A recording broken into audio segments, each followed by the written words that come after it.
La vie est un départ, la mort est un retour. Produire et faire croître, produire sans s'approprier, agir sans rien attendre, guider sans contraindre, c'est la vertu suprême. Quand l'homme naît, il est souple et faible, à sa mort il est rigide et dur. Les plantes à leur naissance sont souples et fragiles. À leur mort, elles sont sèches et dures. Ce qui est dur et fort va vers sa mort. Ce qui est souple et faible va vers la vie. Le sage s'adonne à l'étude des lettres et de la sagesse, mais non des choses militaires. Quand il doit combattre, il le fait sans passion. Quand il a vaincu, il n'abuse pas de la victoire. Sans franchir sa porte, on peut connaître le monde. Sans regarder par la fenêtre, on peut voir la voie du ciel. Plus on va loin, moins on apprend.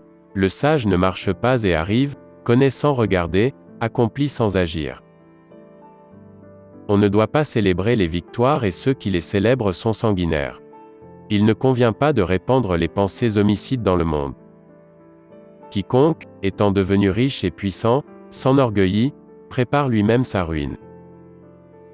Se retirer à l'apogée de son mérite et de sa renommée, est la voie même du ciel.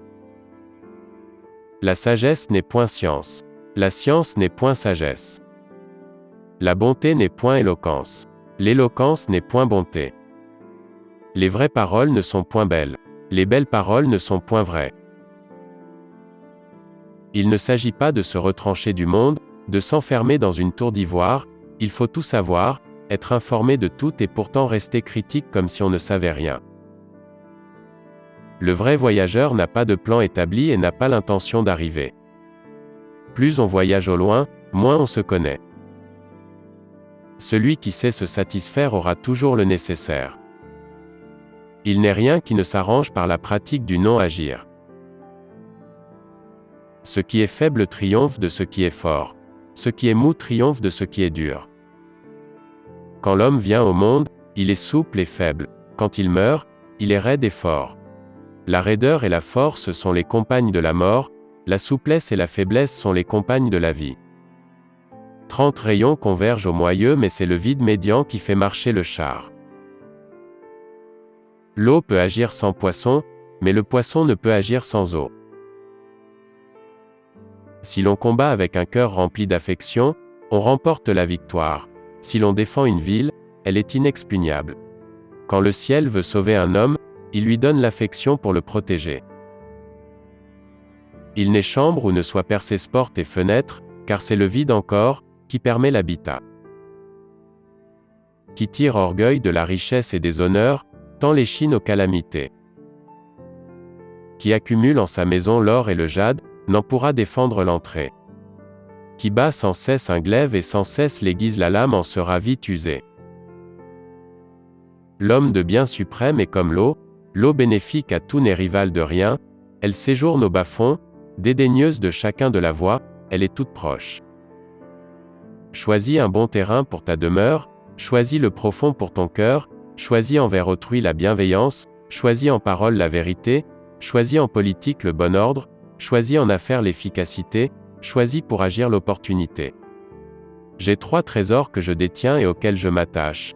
Le premier est amour, le deuxième est économie, le troisième est humilité. Un grand pays ne désire que rassembler l'homme et les nourrir. Un petit pays ne désire que s'allier au grand et le servir. On régit un grand État comme on fait frire un petit poisson. L'homme n'est pas fait pour construire des murs mais pour construire des ponts. Un vrai chef ne paraît pas martial. Qui sait se battre ne s'emporte pas.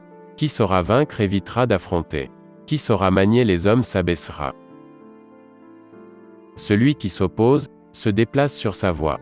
Celui qui est faible, sa voie est utilisée. Ses mérites étant accomplis, le saint homme ne s'y attache pas. Qui domine les autres est fort. Qui se domine est puissant. La plus grande révélation est le silence.